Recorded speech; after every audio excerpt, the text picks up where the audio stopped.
Celeste, ¿por qué hay pájaros en TikTok? ¿Por qué hay pájaros en TikTok? No sé si se cruzaron en el TikTok con la imagen de, sobre todo de personas simulando que son pájaros. Esa, digamos, es como la particularidad. Hace unas semanas me crucé con esta tendencia china en videos donde sobre todo gente joven, dicen cosas como: no puedo evitar convertirme en un pájaro cabeza dura, contra el viento hasta el final, no quiero trabajar, quiero ser libre como un pájaro. Y en la mayoría de los videos están o aparecen silbando, o aparecen como que se meten las manos adentro de la remera como para que las manguitas le queden como alas, ese tipo de cosas.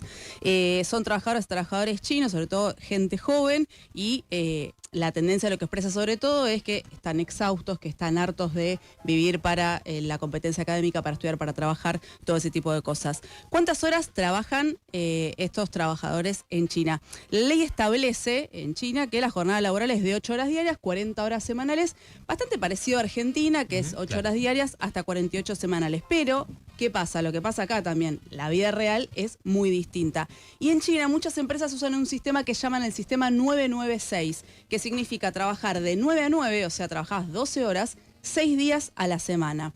¿De dónde salió esta cultura, esta ética supuesta del trabajo? Se instaló un poco por los discursos de empresarios, quizás les va a sonar, gente ultra rica que lo último que hace es trabajar, por ejemplo, como un tipo que se llama Jack Ma, que es el creador de AliExpress, que es de comercio digital, o sea, como el Amazon o Mercado Libre, pero chino. Claro, súper, ¿no? Mega gigantesco, ¿no? Sí. Esta gente hablando de esfuerzo como el secreto de su fortuna, que así construyó su riqueza, cuando todo el mundo sabe que en realidad El galperín chino. El galperín chino. Galperín. Que en realidad, o sea, galperín sería como el Jack Ma, el mini Jack Ma argentino en un mercado pequeñito, ¿no?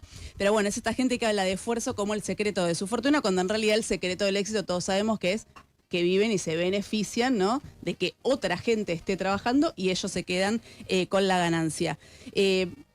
No sé, o sea, este fenómeno no es, digamos, un fenómeno nuevo, quizás se expresa de forma diferente, pero de hecho uno de los pilares del milagro chino, ¿no?, del que se empezó a hablar, fue, ¿no?, en los años 90, fue justamente la posibilidad de explotar la fuerza de trabajo de un montón de gente que no estaba en el mercado de trabajo, que eso se dio.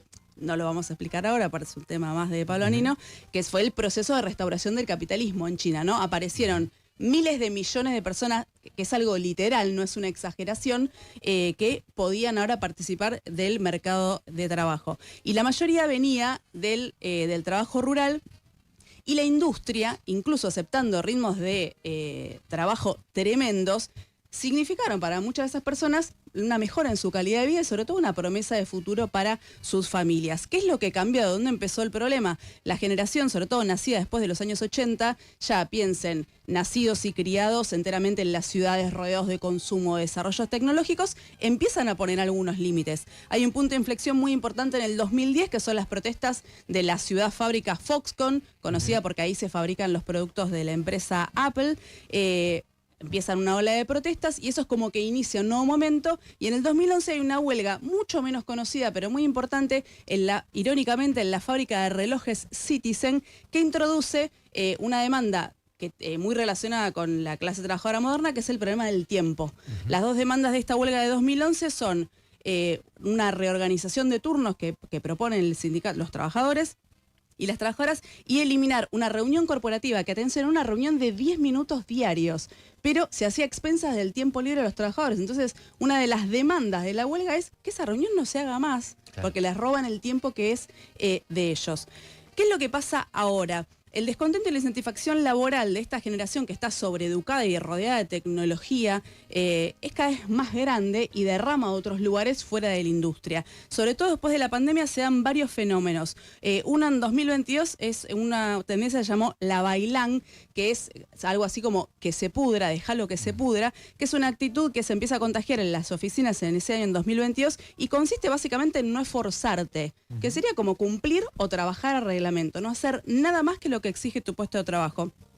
En el 2023 se hicieron muy famosas las fiestas de renuncia, donde sobre todo trabajadores y trabajadoras jóvenes abandonaban los puestos de trabajo por agotamiento, porque los salarios eran muy bajos, y también por insatisfacción, que fue un poco similar a la gran renuncia en Estados Unidos del 2021, con la diferencia de que en China no había pleno empleo. O sea, una persona joven que renunciaba a su trabajo se exponía, por ejemplo, una tasa de desempleo en ese momento era del 14, el 15%, bastante alta para la gente joven, y aún así decidían renunciar al trabajo. En abril de 2024 se dio lo que se conoció como la rebelión de la ropa, una especie de rebelión silenciosa que consistía en ir a trabajar en pijama, ir a trabajar con el peor jogging que tengas o usar pantuflas, como una especie de rebelión contra los jefes, contra las jornadas interminables y también contra los sueldos, que son bastante malos. Todas estas tendencias se identifican con un movimiento en China conocido como Tang Ping, en inglés lie flat, que sería como estar tirado, que es un movimiento contra el consumismo y contra la sobreexigencia laboral, que ellos dicen que toda la vida se organiza alrededor de esas dos cosas. El origen de este movimiento, el Tang Ping o lie flat, es un posteo en un foro muy masivo en China, se llama Baidu, que el posteo estaba titulado "Estar tirado es justicia". Es un posteo 2021 también muy conectado con la gran renuncia. Estar tirado es como decir, estoy tirado en el sillón, digamos. No, estar tirado, de hecho tiene un dibujo, Tiene reminiscencias al derecho a la pereza, ¿no? Exactamente. Claro. De hecho, el dibujo que ilustra el posteo es una persona tirada, apoyando la cabeza, como si estuviera tirada en un sillón. Digamos que en China no hacer nada o no estar produciendo algo es básicamente es tremendo, mal visto. Y tengamos en cuenta que muchos de esos trabajadores... porque nosotros pensamos, bueno, que me renuncio a mi trabajo, me voy a otro lugar. Muchos de los trabajadores en China no pueden irse a vivir a otra provincia porque pierden todos los derechos, a la salud, a todo. Claro, por la regimentación autoritaria. Pasan a ser inmigrantes. Vida. Entonces, decir dejo mi trabajo en un lugar puede implicar muchas cosas, que puede ser, por ejemplo, no conseguir más donde vivís. Claro. Este manifiesto, el manifiesto de estar tirado de justicia, es sobre todo una renuncia a esta cultura del trabajo, al sistema 996, y también a este mandato, por lo que decía Diego, el mandato de ser productivo todo el tiempo, ser ambicioso en la empresa, querer ascender, pisarle la cabeza a un compañero, a una compañera, en contra de la competencia también. Obviamente que las autoridades y las empresas chinas los vuelve loco y les preocupa muchísimo más una huelga, una protesta en el lugar de trabajo, pero ven con alarma estos movimientos que además, piensen, desde la pandemia se sostienen, se reproducen, empiezan tendencias nuevas, porque esta especie de resistencia pasiva erosiona justamente la idea de que la competencia es progreso, tenés que esforzarte todo el tiempo, tenés que producir sin parar.